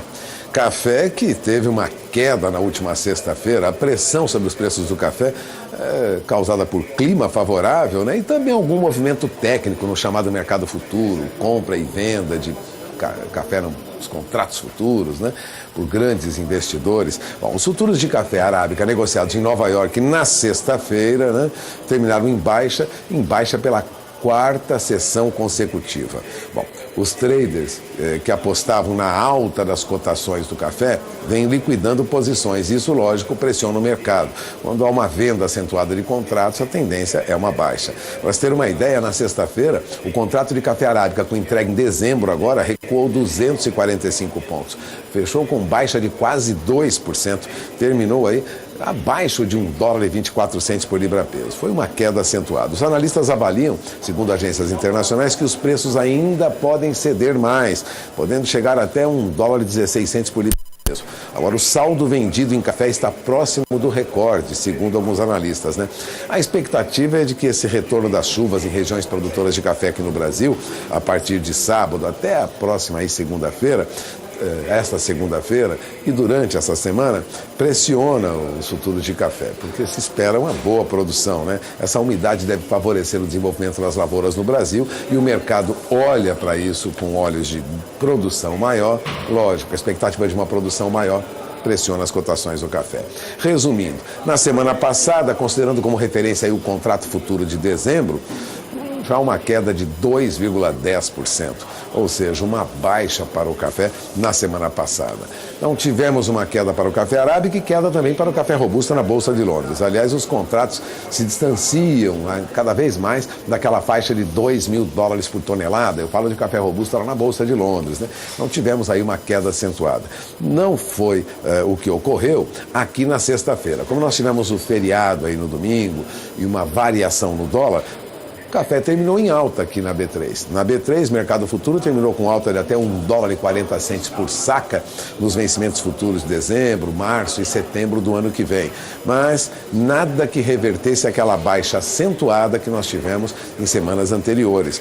Porque na variação da semana passada, se o café perde, por exemplo, no contrato de dezembro lá em Nova York 2%, aqui mesmo com a alta de sexta-feira, terminou com queda de 80 centavos de dólar por saca. Ou seja, nós tivemos aí uma queda acentuada para o café nos últimos dias. Agora, o que acontece para quem está no campo, né, negociando o café lá na fazenda, né? No sul de Minas Gerais, em média, café arábica bebida boa a R$ 455 a saca. No Cerrado Mineiro, um pouco melhor, mas R$ 460 a saca.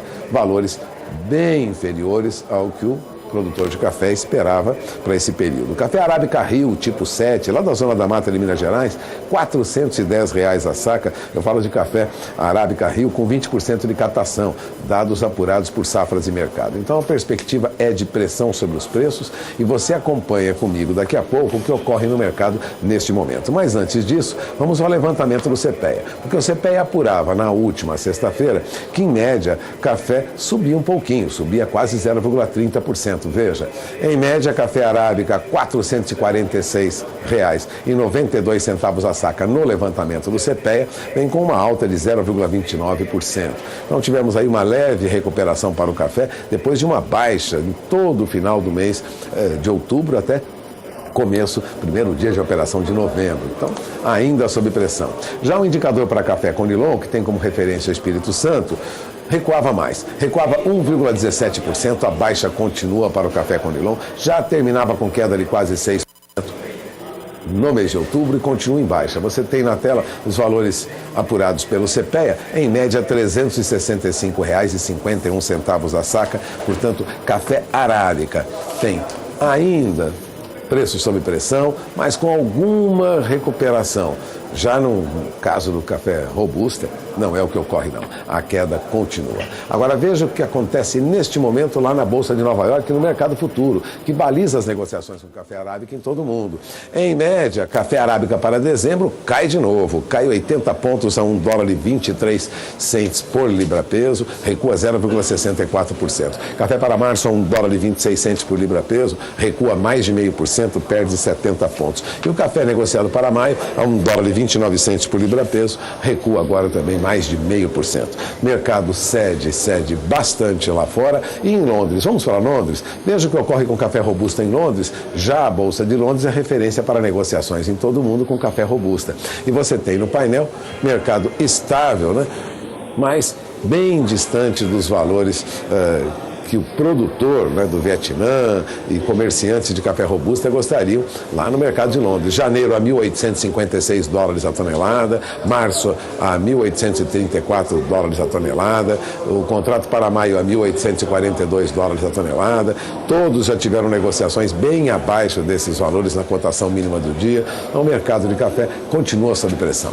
Aqui na B3, os primeiros negócios nesta manhã, você tem na tela do seu televisor, acompanhe comigo. Aqui na B3, mercado futuro de café arábica opera agora com queda também, cai. Contrato de dezembro para 153 dólares e 10 centes a saca, uma baixa de 40 centavos de dólar por saca. Portanto, o que nós temos é a continuidade aqui do que ocorre na Bolsa de Nova York. Café arábica abre negociações hoje sob pressão nos mercados futuros e é o que se espera durante todo o dia de hoje. E essas são as principais informações sobre o mercado do café, mas vamos agora falar de mercado de pecuária, né, de boi gordo. Antes disso, lembrando que o Ministério da Agricultura informava que o Brasil já obteve a aprovação para exportar leite e produtos lácteos para o Japão. Aliás, o Ministério da Agricultura informou no final de semana que recebeu um comunicado da abertura do mercado e a confirmação foi oficializada pelo adido agrícola da Embaixada do Japão, ou melhor, pela Embaixada do Brasil, lá em Tóquio, né, o Marcelo Mota. Ele recebeu essa informação lá. Ele é um adido agrícola que tem um contato direto com as autoridades do governo japonês e confirmou que o mercado está aberto para exportação de leite e produtos lácteos. Segundo o Ministério, a negociação demorou 2 anos. Pelo certificado poderão ser exportados produtos das áreas livres de febre aftosa com e sem vacinação. O governo disse ainda que o Japão é o 7º maior importador, comprador mundial de lácteos, por isso há um grande interesse do Brasil nesse mercado. Para você ter uma ideia, em 2016, o Japão importou cerca de 62 mil toneladas de soro de leite em pó. Também comprou 13 mil toneladas de manteiga, 258 mil toneladas de queijos e mais de 201 mil toneladas de outros produtos lácteos. O Japão é um grande comprador de produtos lácteos, interessa muito ao Brasil. 9 horas e 27 minutos, horário de Brasília, e os preços do boi gordo devem subir agora com o aumento da demanda. É o que esperam alguns analistas de mercado, como os analistas de safras e mercado. Fernando Henrique Iglesias disse que sexta-feira foi um dia parado em termos de volume de negócios, lógico, uma sexta-feira de negociação entre um feriado e o final de semana, né? Mas devido ao encurtamento das escalas de abate, ele diz que é bastante possível que os frigoríficos apresentem um comportamento mais agressivo agora durante a primeira quinzena do mês, avaliando aí um repique de consumo que teria ocorrido aí no último bimestre, né? Há também uma oferta restrita de animais terminados, portanto, é de se esperar uma recuperação. Mas sexta-feira, em média, R$ 142,00 a arroba em São Paulo, boi gordo em Minas Gerais ainda R$ 137,00, Goiás R$ 135,00 a arroba, Mato Grosso do Sul, tome nota, R$ 133,00 a arroba, Mato Grosso R$ 129,00 até R$ 130,00 a arroba. Agora, estabilidade é o que o CPEA constatava na sexta-feira no interior de São Paulo. Os preços do boi gordo, em média, operavam a R$ 139,60. Você tem na tela do seu televisor, veja, boi gordo em média era negociado a R$ 139,60 arroba no último dia 3 de novembro, sexta-feira, né, depois de um feriado, praticamente estável, né? Não houve grande variação, aliás, estável no número final do CPEA. Bezerro negociado no Mato Grosso do Sul, no entanto, teve até aí uma ligeira alta de 0,13%, mas é uma alta muito pequena, né? O que aproxima de novo bezerro a faixa de R$ 1.200 por cabeça. Veja os números do CPEA. Bezerro em média R$ 1.193,90 por cabeça, teve alta de 0,13% entre os dias 1º e 3 de novembro. Bezerro deve manter perspectiva de alta, mesmo leve, apesar de não ocorrer uma grande alta para esse mercado. Não há expectativa de uma grande alta. No entanto, o mercado vem reagindo, vem recuperando o preço. Enquanto isso, sexta-feira, dia de baixo volume de negociações aqui na B3, o mercado do boi gordo tinha alta, viu? Subia até 80 centavos de real por arroba, né? O mercado veio positivo. E os primeiros negócios nesta segunda-feira? Comportamento do mercado de boi gordo. Nesta segunda-feira você tem na tela do seu televisor, mercado reage em baixa agora nesta segunda-feira. O contrato de novembro estava a R$ 142,40 na sexta-feira, em alta, cai agora para R$ 142,10 a arroba. O boi negociado para dezembro de R$ 145,75 cai mais, cai para R$ 142,30 a arroba, ou seja, perde pelo menos R$ 3,45 por arroba nos últimos negócios. Perspectiva de baixa na abertura dos negócios para boi gordo no mercado futuro da B3. Agora 9h30, horário de Brasília. Antes de encerrar, vamos acompanhar o que ocorre com o dólar, porque dólar negociado no mercado agora a R$ 3,29 mais 50 tem queda de 0,39%. Ainda não se distanciou muito dos R$ 3,30 depois da disparada na semana passada. Dólar recua hoje, mas ainda acima de 13,29. Eu encerro por aqui a minha participação em Bom Dia Produtor. Eu volto sinal para Campo Grande, desejando a todos um dia de bons negócios. Elaine, Antônio.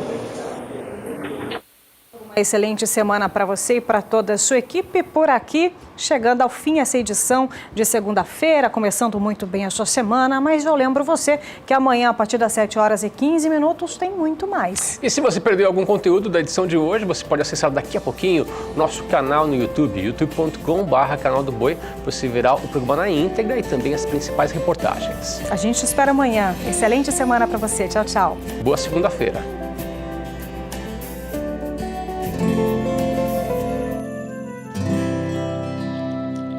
Acorda que o galo já cantou e o sol já vem fazer brotar mais um novo dia. Lenha no fogão, café pra esquentar e a bicharada no que